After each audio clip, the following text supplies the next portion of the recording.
Hello, everybody. We're back. That's Sylvia, and that's me. I'm Peter. And we talk about things that others may not talk about or want to say. And it's about mental health. And today we are talking about, let's call it end of year fatigue. Today's date is it's the 27th of November at this time of this recording. So when you see it, it will be even later in the year. Or really bad luck, it will be early next year, but hopefully not. But I am coming across a lot of people who are telling me how knackered they are and how they're looking forward to the Christmas break.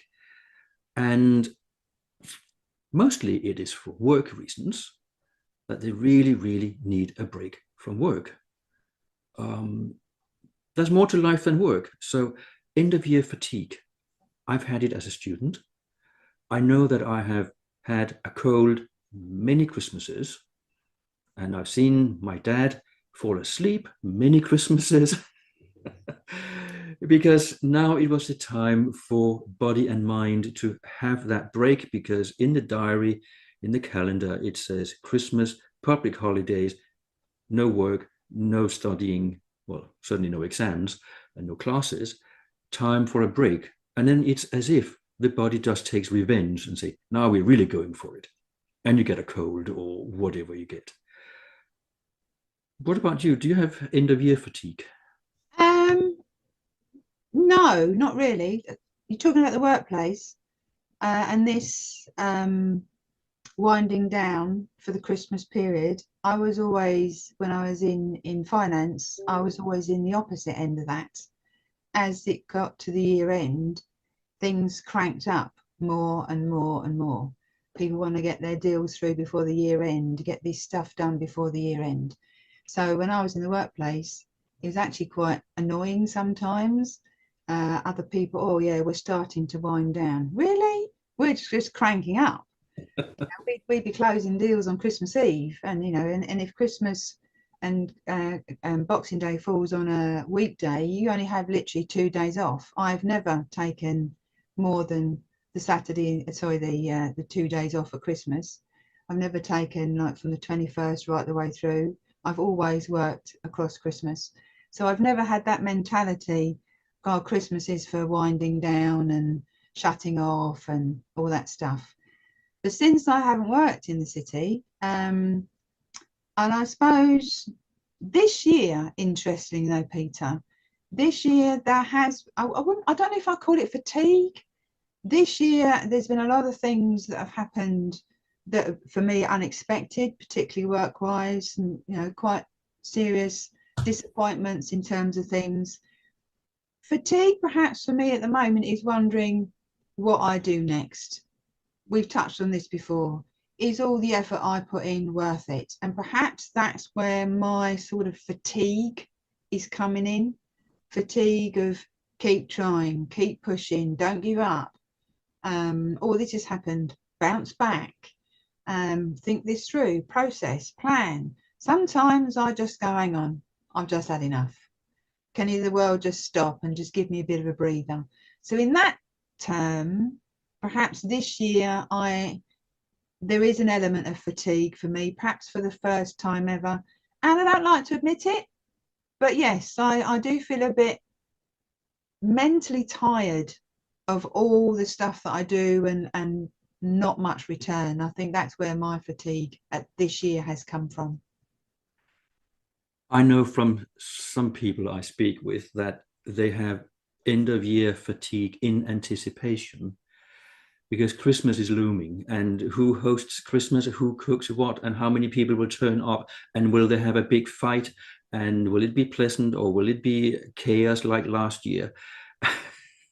It's amazing what you talk to your clients about sometimes, isn't it? Yes. Yeah. But it can be quite a strain on the mind to figure out, how do we get through this festive period? Is it all that festive, or is it tradition for the sake of it and seeing the family for the sake of it? And some people love it, some people totally hate it, and some people don't do it at all. So you can be fatigued, I think, in advance by just the sheer knowledge of the workload ahead. For myself, I'm looking forward to I won't completely wind down because people still have emotional problems no matter what time of the year it is.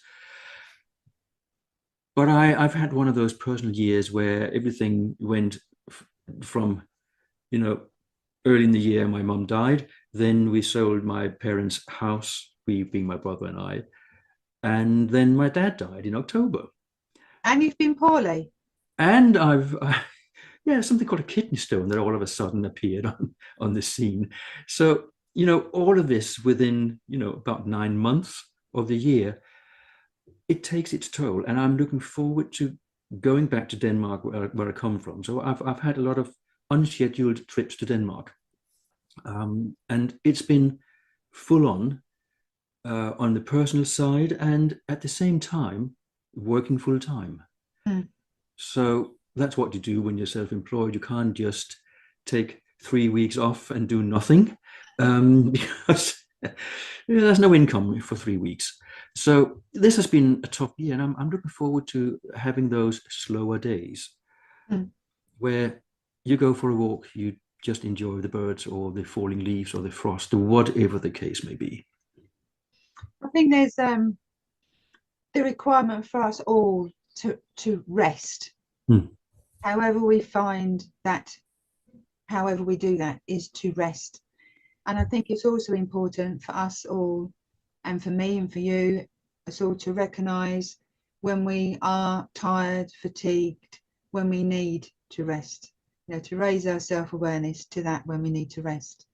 And that's a similar thing at the moment. I had a bit of a weird turn a couple of weeks ago, and these last couple of weeks I've still been doing work, but I've been paying attention to me and making sure that I rest mentally and physically, because I may have been overdoing it a bit. But it's interesting you pick up on the thing about fatigue in anticipation, and because a lot of people, this pressure that Christmas is a time for fun and enjoyment, and there are people, and I'm one of those, I don't like Christmas. And there is an element of fatigue, everyone running around thinking what a joyful time, and for me it's not, because it's sort of a memory reminder of many things for me. But equally, as you say, the amount of people that, oh, we must have, I don't know, Uncle Fred and so and so round, but you don't see them all year. So why this self pressure? So yeah, there's an element of fatigue, and as you say, how many people when you get to Christmas, oh, I'm so tired, I'm absolutely knackered. Well, you don't need sometimes to do that. So this anticipation of it has to be, it must be, it's got to be. Sometimes if we can have a fatigue even before it happens. Some look forward to the Christmas period. They love it. Others look forward to these couple of weeks of slow pace or no pace, where they can actually plan the next year because there's nothing else interfering of daily operations or anything like that. So you get the beauty of those few weeks to think your next business year. But then did you actually wind down? Did you actually relax? Or was it all just business, business, business? It is, as always, very individual. But what can we actually do something just before we round this conversation off? Can we do something throughout the year to prevent end of year fatigue? Yeah, I think personally, and just to December isn't everyone's year end. There are there's lots of year ends throughout the year. So it'd be interesting what other people do when their year end isn't December. But I think there is merit and worth, and something that you and I both do, I think, is that we know ourselves. We know ourselves well. We can recognise our signs when we are feeling a bit fatigued, and maintain our energy levels by doing things that we know that will like recharge our own batteries. We do it with these things all the time. We do. You We know, do. why we transfer that skill to ourselves? I'm starting to feel a bit depleted. What do I do to recharge and fight? And I think that's something that we could do. Something as simple as that. Think about our own selves as a battery, And what do we do to recharge and maintain our energy levels? Absolutely. What I've started doing is to take those small or medium-sized breaks during the day if I got a gap. Mm. And I do it on purpose. I do it with intent. So I don't feel guilty. And I know that I need to have those breaks. Otherwise, I won't be able to do the next session, or I won't be able to function tomorrow. So instead of thinking we must have a long, continuous break, we can grab those little moments to go for a walk for 20 minutes, or just sit, read a book, do something other than work, and just have that little break and clear the mind. Mm. So, as always, what is your experience out there watching us about end of year fatigue? And when is your end of year? Yeah. Let us know what you think. And we shall see you in the next video. Take care. Bye now. Bye bye.